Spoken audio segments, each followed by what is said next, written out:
Berita melaporkan peniaga belon cedera serius, kemungkinan patah tulang, dirawat di Hospital Serdang. Saudara, semalam viral satu rakaman video beberapa anggota penguatkuasa Dewan Bandaraya Kuala Lumpur di BKL yang bertindak mengasari seorang peniaga jalanan yang hanya mencari wang untuk berhari raya. Saudara, saya amat kesal dengan apa yang berlaku, di mana kalau kita lihat peniaga jalanan khususnya yang jual air dan belon ini, berapa sangatlah untung mereka ni, dan kalau mereka nak sewa apa, ia sudah tentu tak berbaloi kerana kos tinggi dan keuntungan yang sedikit. Sebab itu semasa zaman Perikatan Nasional menjadi kerajaan, Perikatan Nasional memperkenalkan wilayah bebas berniaga untuk peniaga-peniaga kecil ini berniaga dan mendapat sedikit keuntungan hanya untuk menampung keperluan hidup mereka. Jadi rakyat mendesak Menteri Wilayah Zaleha Mustafa memandang serius perkara ini. Rakyat tidak mahu lagi lah dengar yang kata di BKL akan melakukan siasatan dalaman dan kemudiannya dia punya kes ini didiamkan begitu sahaja. Dalam kes Abang Belon ini adalah satu perbuatan jenayah di bawah Seksyen 325 Kanun Kesiasaan, iaitu sengaja mendatangkan kecederaan parah dengan sengaja yang boleh dipenjara hingga 7 tahun.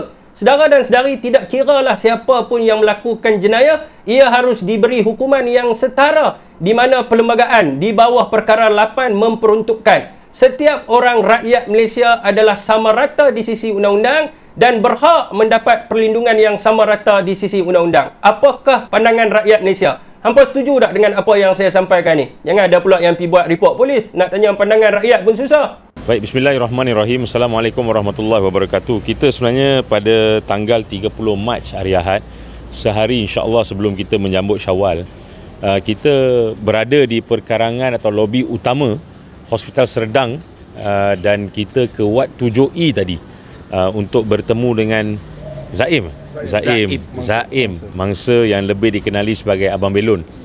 Dah 2 hari lepas kita dah lihat peristiwa yang berlaku. So semalam sebenarnya saya mendapat panggilan telefon, family nak jumpa dengan peguam. So mereka nak jumpa peguam untuk explain sebenarnya apa yang sedang berlaku dan apa yang patut mereka lakukan.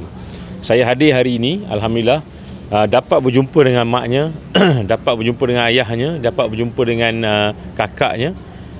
Tapi sedihnya saya tak diizinkan untuk masuk berjumpa dengan Zaim sendiri.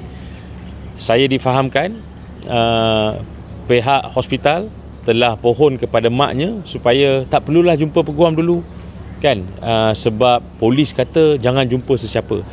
Saya nak nasihatkan kepada pihak polis, dan nasihatkan kepada pihak Kementerian Kesihatan dan pihak hospital, bila kita masuk lift diorang tadi, ada satu poster besar, mendapat peluang dan rawatan kesakitan yang terbaik adalah hak setiap orang atau hak sempurna setiap orang. Sebegitu juga hak rakyat Malaysia, dia perlu peguam, dia perlu diterangkan, dia perlu difahamkan apa yang sedang berlaku, apa yang telah dikenakan ke atas beliau, apa yang boleh dikenakan ke atas beliau, apa tindakan undang-undang yang harus diambil. Itu pun adalah hak yang sebenarnya sempurna dan perlu dilaksanakan untuk semua rakyat Malaysia, terutamanya kalau kita baca perlembagaan 5 perkara 5 Perlembagaan Persekutuan. Daripada apa yang saya dengar, daripada yang kita dengar daripada family dia, tanpa mendengar daripada Zaim sendiri, memang kita merasakan ada keperluan untuk mengambil tindakan undang-undang, dan kita merasakan daripada video dan daripada kata-kata mak dan ayah beliau, memang jelas adanya unsur-unsur pihak penguatkuasa melampaui apa yang mereka ada dari segi undang-undang dan kuasanya. So ini merupakan satu perkara yang kita akan monitor. Kita datang daripada pelbagai pihak. Kita juga dikejutkan tadi oleh kehadiran Tengku anak one of the anak kepada Sultan Pahang. Dia prihatin, dia datang, dan kita just nak maklum pada rakyat Malaysia beberapa perkara kalau boleh. Pertama, dia bukan warga asing, dia orang Malaysia. Kedua, dia sebenarnya menyatakan dengan jelas dia tak melawan pun.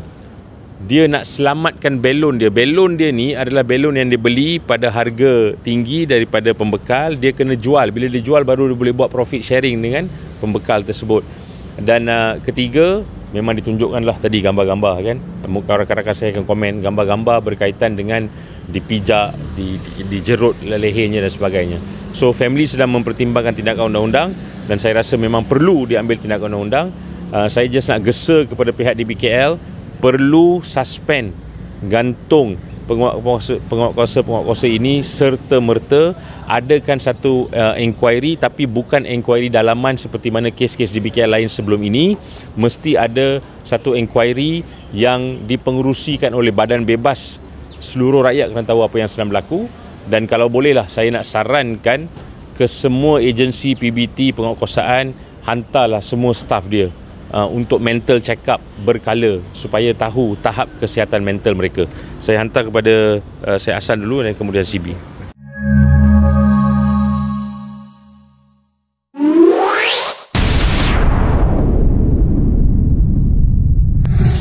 Aku orang Malaysia, asal Jerantut, Pahang, kata Abang Balon dengan nada sedih.